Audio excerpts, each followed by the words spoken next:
저는 아버지의 마음이란 주제로 말씀으로 함께 은혜 시간 되기를 바랍니다.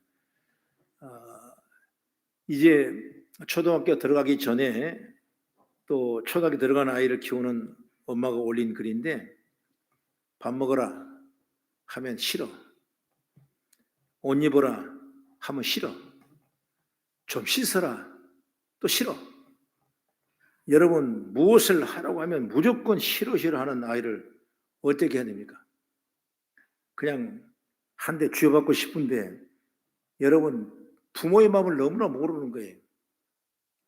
마치 어렸을 때 그 청개구리의 그 동화를 보게 되면 부모가 하는 대로 안 가고 정반대로만 가다가 부모가 어미 청개가 드디어 결단 내렸습니다. 내가 죽거든 반대로 갈 줄 알고 산에 묻지 말고 물가에다 묻어라, 이렇게 말하니까 그때 죽으니까 그때 이제 깨달은 거예요. 그래서 물가에다 묻어놓으니까 비만 올 것 같으면 자기 부모의 묘가 떠날까 봐 지금도 개구리는 개굴 운다, 그런 얘기를 들어본, 그런 읽어본 경험이 있는 것입니다. 여러분, 우리가 자녀들이 있으면 자녀가 부모의 마음을 모르는 거예요. 부모의 마음을 자녀들이 알 것 같은데 잘 몰라요. 그러나 언제? 부모가 돌아가신 뒤에는 그 다음에 부모의 마음을 알 수 있는 것입니다. 시골에 사시는 부모님과 자녀 간의 전화 통화에서 시골 부모님 집에 보일러가 자주 고장났다 이렇게 말하는데 부모님은 괜찮다 말하고 있어요. TV가 너무 오래돼서 치직치직 소리가 나는데, 아니 그래도 볼만하다, 괜찮다 이렇게. 여러분, 이게 괜찮다 말입니까? 잘 들어보면 불편하니 빨리 바꿔주라, 이런 소리가 담겼다는 걸 여러분 아셔야 되는 것입니다. 또 여자들의 말도 있죠. 오히려 여자들 말이, 여자가 남친에게 하는 말 혹은 남편이 하는 말, 나 살쪘지? 물어보면 여러분 어떻게 말할게요? 진짜 살쪄서도 아니라고 해. 그걸 요구하고 있어서 나 살쪘지 하는 것입니다. 나 몰라, 나한테 연락하지 마, 이건 무슨 말이냐 합니까? 진짜 연락 안 하면 끝이야, 이런 얘기하는 것입니다. 여러분, 저 사람 정말 예쁘다, 그치? 여러분, 무슨 뜻입니까? 별로라고 해, 별로라고. 여러분, 남자는 여자를 잘 알아야 돼요. 그래야 연애를 잘합니다.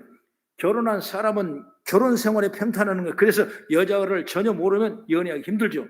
그리고 결혼 생활도 그렇게 행복하지 않다는 것입니다. 이렇게 여자어가 있는 것처럼 부모어도 있는 것입니다. 여러분, 부모가 뭔지 압니까? 괜찮다, 안 먹어도 된다, 엄마는 배부르다, 날씨가 이래서 회 안 먹을란다, 이빨이 안 좋아서 고기 안 먹을란다. 여러분, 이건 진짜 먹고 싶지 않아서 그런 것이 아니라 부담 주기 싫어서 하는 얘기라는 걸 여러분이 분명히 있길 바랍니다. 조금만 더 관심을 가지면 부모의 마음을 잘 알 수 있어요. 그런데 자신만 신경 쓰다 보니까 부모의 관심을 갖지 못하게 되고 부모의 마음을 읽을 수 없게 되는 것입니다. 여러분은 부모의 마음을 읽어서 부모의 마음을 불편 없게 해드리길 축복합니다. 이렇게 여자어가 있고 부모어가 있고 이런 것처럼 하나님 말씀, 하나님 어도 여러분 있는 것입니다. 하나님은 사람이 아니시기 때문에 당연히 인간이 하나님의 언어를 알을 수가 없는 것입니다. 그래서 이해할 수 없도록 하나님께서는 당신의 뜻을 문자로 이렇게 주신 것인데, 바로 그것이 성경의 말씀이에요. 그래서 성경을 보면서 여러분 문맥을 따라 읽어보면 하나님의 마음을 잘 이해하게 되는 것이죠. 창세기부터 계시록까지 요목조목 잘 써있는 것이 바로 성경책인데, 그 성경책의 첫 번째 창세기의 선악을 알게 하는 나무는 뭐냐? 최초로 하나님께서 당신의 뜻을 알리는 표시가 바로 이 선악을 알게 하는 나무는 열매는 먹지 말라, 이렇게 말하고 있는 것입니다. 그런데 사람은 여러분 하나님 뜻을 깨달지 못해요. 왜? 자기 생각에 맞는 걸 생각하다 보니까 성악과의 이후에 타락하죠. 인간은 더욱더 하나님의 뜻과는 반대되는 길을 갔습니다. 그래서 하나님께서는 성경을 쭉 읽어보면 물로 심판을 하죠. 그래서 순종하는 그 노아의 가정만은 하나님이 방주에서 보호를 받게 되고, 또 번성하고 생육해서 많은 사람이 또 세워졌습니다.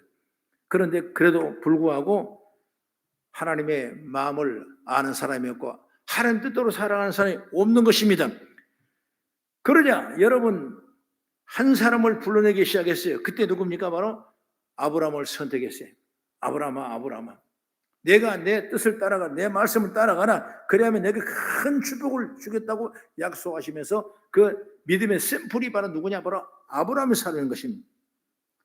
그런데 아브라함도 쉽게 하나님 뜻을 알지 못해서 가나안 땅이 젖과 꿀이 흐르는 땅이라고 그러는데 불구하고 조금 배고프니까 기근이 되냐 보니까 가지 말라는 애굽 땅으로 내려가서 온갖 수치를 당하게 되고 어려움을 당하는 그런 모습을 우리는 알고 있는 것입니다. 여러분, 이처럼 여러분 하나님은 성경을 통해서 당신의 뜻을 알려고 애쓰시게 되고 우리는 성경 말씀 따라갔을 때 그 말씀을 이해해야 되는데 그 말씀 이해하지 못하고 순종하지 못할 때가 너무나 많다는 걸 보게 되는 것입니다. 여러분, 이런 과정을 다 거치게 되니까 나중에 아브라함이 이제 하나님의 뜻을 제대로 깨닫게 되는 역사가 일어나는 거죠. 그래서 아브라함은 독자 이삭을 하나님께 드리는 결정을 내리게 되는 것이죠. 하나님께 이 독자 이삭을 통해서 하늘의 별과 같이 바다의 모래같이 많은 백성을 이루어 주실 것을 확신하고 독자 이삭을 드리는 결정을 여러분 내린 것입니다. 바로 이는 하나님의 의를 완전히 이해했기 때문에 할 수 있는 결정이죠. 그리고 그 결정은 맞았습니다. 하나님께서는 아브라함의 당신의 마음을 온전히 이해했기 때문에 이삭을 드리는 것이 아니라 이미 준비하신 양으로 번제를 대신하게 했고 약속한 대로 이삭을 통해서 하늘의 별것처럼 하나님의 큰 축복의 통로를 열어가는 역사를 이루게 된 걸 보게 되는 것입니다. 여러분, 여기까지는 얼마나 그런데 그 이후에 후손들이 다시 하나님 뜻대로 살지 않고 자신들의 생각대로 살았습니다. 심지어 어떤 사람들은 우상을 섬기고 또는 그들의 생각대로 판단하고 하나님의 뜻을 거역하고 자신의 생각대로 살 때가 너무나 많아집니다. 그래서 하나님이 결국 당신께서 직접 인간으로 이 땅에 오신 것, 그것이 뭐냐? 바로 예수님이시죠. 그래서 우리가 성부의 하나님 이렇게 말씀하는데 바로 하나님이 성부에 있는 하나님은 아버지가 되고 그리고 예수님의 성자의 하나님이 되고 그 다음에 예수님이 부활 승천하고 난 다음에 다시 똑같은 다른 영 성령을 보내주셨는데 성령의 하나님을 그래서 삼위의 하나님을 갖다가 삼위일체라고 말씀하고 있다는 걸 보게 되는 것이죠. 그렇기 때문에 하나님은 그토록 사람들이 이해하지 못하고 하나님 말씀 따라가지 못하고 하나님 말을 믿지 못하기 때문에 친히 당신이 육신의 몸을 입고 내려오셨는데 아들의 그 인격을 가지고 이 땅에 오셔서 우리 죄를 대신해 죽으시고 그때야 우리는 비로소 깨닫게 되고 이러면 안 되겠다라는 사실을 믿게 되고 하나님의 온전한 자녀가 되는 역사를 우리는 보게 되는 걸 보게 되는 것이죠. 여러분, 사람들이 얼마나 깨닫지 못하면 당연히 직접 사람으로 오셔서 사람들에게 하나님 당신의 뜻을 알리려 오셨겠냐고 말이에요. 사람들이 여러분 하나님 뜻을 알지 못하기 쉽게 알아들지 있도록 여러분 성경은 끊임없이 비유로 설명하고 있다는 사실을 여러분 잘 깨달은 지혜가 있기를 바랍니다. 그렇습니다. 오늘 본문에 두 아들에 대한 얘기를 잠깐 읽었는데 이 비유의 얘기죠. 예수님 직접 비유에 설명하는 말씀이죠. 두 아들과 우리 자신들을 비교해 보자 그 말인 것입니다. 나와 첫째 아들과는 어떤 모습이 닮았는가? 나와 둘째 아들은 또 어떤 모습이 닮았는가? 나는 하나님의 마음을 얼마나 이해하고 있는가? 한번 알아보자 그 말입니다. 그러면 어떤 사람에게 두 아들이 있는데 오늘 본문이 읽었던 말씀이죠. 맏아들에게 오늘 포도원에 가서 일 좀 하자 이렇게 말씀했어요. 그러자 네 아버지 가겠습니다 라고 얘기했고 그러나 가지 않았습니다. 그 둘째 아들에게 똑같이 또 포도원에 가서 일 좀 하자 말하자 아들이 싫어요 이렇게 말씀해요. 그러나 그는 그 후에 후회하고 뉘우치고 밭에 가서 일을 했다 그 말이죠. 여러분 이 두 비유 아주 간단한 비유 이 비유의 말씀을 통해서 오늘 우리에게도 새로운 어떤 신앙의 어떤 도전과 또한 우리 삶의 어떤 새로운 희망을 갖는 그런 말씀이 여러분 심령에 심어지기를 난 주의 이름으로 축원합니다.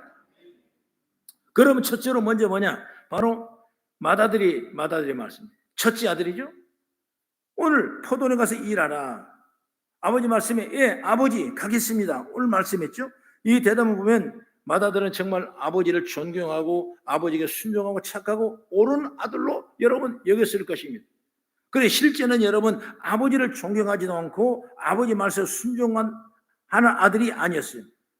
그런 말로만 그렇게 대답했을 뿐 여러분 복종할 생각이 없었기 때문에 포도원에 가지 않았습니다. 여러분 그리고 아버지 말씀에 순종하지 않았음에도 그는 뉘우치거나 여러분 돌이키지 않았던 것입니다. 오늘 비오는 본문 앞 12절의 말씀 보니까 예수님께서 성전에 들어가셔서 성전 정화 운동을 하셨죠. 그래서 장사하는 사람들을 내쫓고 채찍으로 치고 여기는 만민이 기도하는 집이라 이렇게 선포하셨고, 그 다음에 성전에 들어가셔서 눈먼 맹인을 고쳐주고 다리 전 사람을 고쳐주고 위대한 일을 했었습니다. 또 이튿날 성전에 들어가셔서 가르치자 대제사장과 장로들이 어떻게 말합니까? 내가 무슨 권위로 이런 일을 하느냐? 누가 또 이 권위를 줬느냐? 이렇게 예수님 앞에 도전하는 것입니다. 그래서 이 비유에서 맏아들인 그 권위를 부인하는 바로 유대 종교 지도자들과 율법주의자를 가리키고 있는 것입니다. 이들은 말로는 하나님 말씀에 절대적인 순종이고 말씀을 제일 원칙으로 삼아 있었지만은 실제로 말씀으로 오신 예수님을 부정하고 무슨 권위냐고 권위를 인정하지 않고 있는 것입니다. 그들은 성전에서 하나님 말씀을 풀어 해석하고 가르치는 예수의 권위를 인정하지 않았던 것입니다. 성전에 장사하는 자를 내쫓으시고 병들고 헐벗고 있는 자들에 가까이 가셔서 그들을 고쳐주는 예수님께 무슨 권위로 내가 병을 고쳐주고 성전의 말씀을 가르치냐 이렇게 말하고 있는 것입니다. 마태복음 12장 22절 말씀 보면 예수님께서 귀신 들리고 눈 멀고 말 못하는 사람을 고치셨습니다. 그래서 사람들이 다 놀라 이는 다윗의 자손이 아니냐, 다윗 자손이야, 다윗 자손, 즉 메시아가 아니냐 이렇게 고백했던 것입니다. 그런데 그들은 예수님의 권세를 인정하지 않고 오히려 반대로 귀신의 왕이라 바알세볼의 힘으로 귀신을 쫓아내고 있다고 예수님의 권위를 완전히 여러 번 무시해버렸던 것입니다. 그들이 오늘 이 앉아있는 바로 대제사장들과 서기관들의 모습, 맏아들의 비유에서 볼 수 있는 그 모습이라 볼 수 있는 것이죠. 여러분 오히려 왜곡하는 그들이 안타깝고 친히 이 땅에 오신 예수님을 부정하고 부인하고 여러분 하나님의 말씀을 불순종하는 아들을 지적하시는 말씀을 오늘 본문에 보면 바로 맏아들의 모습이라고 볼 수가 있는 것입니다. 여러분 그 다음에 두 번째는 누구냐? 바로 둘째 아들의 모습이죠. 둘째 아들은 아버지가 자신에게 와서 포도원에 가서 일 좀 하라고 말했을 때 그는 싫어요 대답했어요. 그러나 여러분 그 시간 잠깐 깨달으면서 아버지 몇 년을 싫다고 했잖아. 아버지 마음을 얼마나 여러분 아팠겠습니까? 다시 그 아버지 마음을 알았기 때문에 다시 회복의 은혜를 얻게 되는 것이죠. 마치 여러분 아버지 나에게 주실 상급이 있다면 미리 주십시오. 내가 이만 컸는데 내가 밖에 나가서 아버지를 성가시게 안고 내가 일을 하겠습니다 라고 생각해서 밖에 나가서 자그라니 나갔지만은 그는 정말 허랑방탕하고 이는 다 까먹고 돼지를 먹는 취업년을 먹을 수밖에 없는 그런 엄청난 고통 앞에 그가 생각한 일이 뭡니까? 우리 집에 가면 품꾼도 나보다 이보도 잘 먹고 사는데 내가 왜 이렇게 왔냐라고 여러분 돌이켜 다시 돌아올 때 아버지는 이미 모든 걸 다 용서하시고 가락지를 다시 한번 약속으로 손에 끼워주시고 그리고 신발을 새롭게 다 바꿔주시고 옷을 또 입혀주시고 온 놓은 사람을 모여서 내 자식이 돌아왔다고 잔치하는 그 아름다운 하나님의 모습을 보는 것과 똑같은 모습이 바로 누구냐? 바로 작은 자의 모습, 회개하는 모습인 줄 믿으시기 바랍니다. 여러분 우리가 잘난 게 뭐 있어요? 아무것도 없어요. 여러분이 늘 겸손하게 낮은 자세로 끊임 회개하며 하나님을 은혜를 사모하는 그런 믿음의 모습이 저와 여러분께 있기를 주의 이름으로 축원합니다. 오늘 여러분 둘째 아들이 어떤 아들입니까?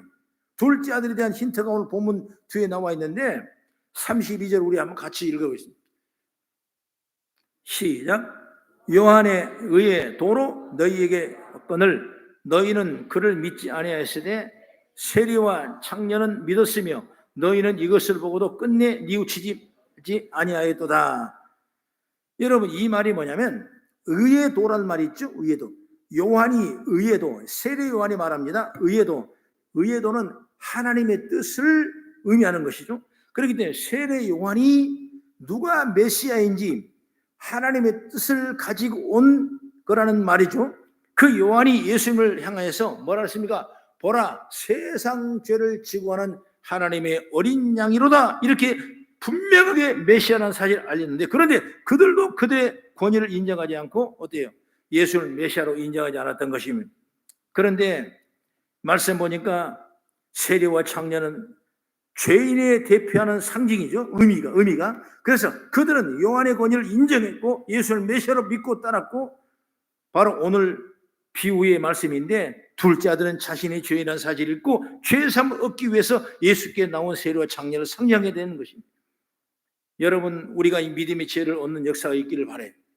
우리는 날마다 여러분 마다들이라는 생각을 버리고 여러분 둘째라는 생각을 가지고 끊임없이 회개하며 돌아오며 죄의 사랑을 다시 한번 입는 그런 믿음의 축복의 통로에 이르기를 주의 이름으로 축원합니다. 둘째 아들은 처음에는 가지 않겠다고 내가 작정했지만은, 그런 불신을 가졌지만은, 내가 내 뜻대로 하겠다고 말하겠지만은, 여러분 결국 회개함으로 돌아와서 순종함으로 아버지의 뜻대로 행하는 귀하고 복된 아들인 줄 믿으시기 바랍니다. 31절 말씀을 같이 시작. 그들 중에 누가 아버지의 뜻대로 하였느냐? 이르되 둘째 아들이다. 예수께서 그들에게 이르시되 내가 진실로 너에게 이르노니 세리들과 장녀들이 너희보다 먼저 하나님 나라에 들어가리라. 할렐루야.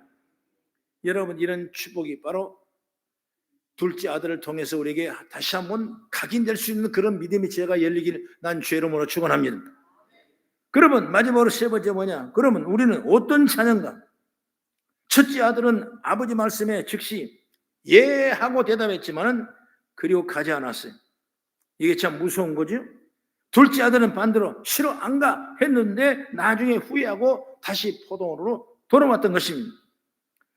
그 즉시는 싫어하는 말하는 바로 사춘기 아이 같기만 느껴지기도 하는데, 예라고 대답한 마다를 보면 부모를 역시 마다들이라고 흐뭇했을 것입니다. 그러나 여러분 대답만 시원하게 하고 가지 않는 것을 알고는 부모는 그 마음이 얼마나 상했겠습니까? 여러분 신앙생활 여러분 잘하셔야 되는 것입니다. 말로만 여러분 시원시원하게만 안 되는 것입니다. 여러분 우리가 비록 내가 믿음으로 살고 부족하고 연약하고 그러더라도 여러분 항상 이 돌아와 하나님의 은혜를 사모하는 그런 믿음으로 갖기를 주의 이름으로 축원합니다. 신앙생활은 여러분 예하고 노가 아닌 것입니다. 노했다고도 아멘하고 정말 부족해도 아멘으로 믿음으로 순종해 나갈 때 하나님은 더 큰 은혜를 우리 가운데 분명하게 축복의 통로가 열리게 될 줄로 믿습니다. 여러분 누가 하나님의 은혜를 받은 자입니까? 누가 축복받은 자입니까? 사람은 다 부족하는 거예요. 처음에는 내 생각, 내 뜻대로 생각하다가 아니 그게 아니지 라고 회개하고 돌아올 때 그때 하나님이 가장 축복하신 거예요. 여러분 알겠다고 하면서도 여러분 모른 척하고 지나가는 그런 불신앙의 사람을 사는 것이 아니라 늘 믿고 의지하고 나가는 인정하는 신앙이 됐을 때 하나님은 이 둘째 아들처럼 하나님의 축복받은 통로가 된 줄 믿으시기 바랍니다. 예수님은 그 말씀을 비유를 통해서 맏아들과 둘째 아들을 비유를 통해서 우리에게 각인시켜주고자 하는 하나님의 계획인 줄 믿으시기 바랍니다. 여러분 어떻습니까? 혹시 맏아들 같은 모습은 없습니까? 우리는 이런 아들이 되면 안 된다고 생각한 것입니다. 하나님의 말씀에 예했으면 순종하고 첫 믿음 그대로 변함없는 모습으로 순종하고 충성하는 우리 성도가 되기를 난 주의 이름으로 축원합니다. 여러분 부모에도 똑같습니다. 여러분은 부모에게 어떤 자녀입니까? 둘째 아들인 맏아들보다 더 나은 것은 자신의 말을 뉘우치고 포도원에 가서 일을 하는 것입니다. 처음에는 아버지 말을 아니라고 했지만 생각해보니까 아니다, 아버지 말씀이 옳다라고 이렇게 이해하고 다시 돌아와서 포도원에 들어가는 그 아들에게 하나님은 큰 축복의 통로가 열리게 될 줄로 믿습니다. 포도원은 여러분 축복을 받는 귀한 복된 장소예요. 여러분 교회도 여러분 포도원인 것입니다. 여러분 가정도 포도원인 것입니다. 하나님의 큰 손길 아래 넓은 포도원이 바로 축복의 포도원인 줄 믿으시기 바랍니다. 그 와서 일하고 여기서 배우고 여기서 일할 때 하나님이 역사하는 줄 믿으시기 바랍니다. 예 하고 여러분 안 오면 무슨 필요가 있냐? 마다라가 똑같은 사람이에요. 그러나 아니 나는 할 수 없는데요, 할 수 없는데 라고 생각했지만은 하면 된다는 사실을 믿게 되고 와서 은혜 받는다면 포도원에 받은 이 엄청난 축복의 통로를 저와 여러분이 다 소유하는 은총이 있기를 주의 이름으로 축원합니다.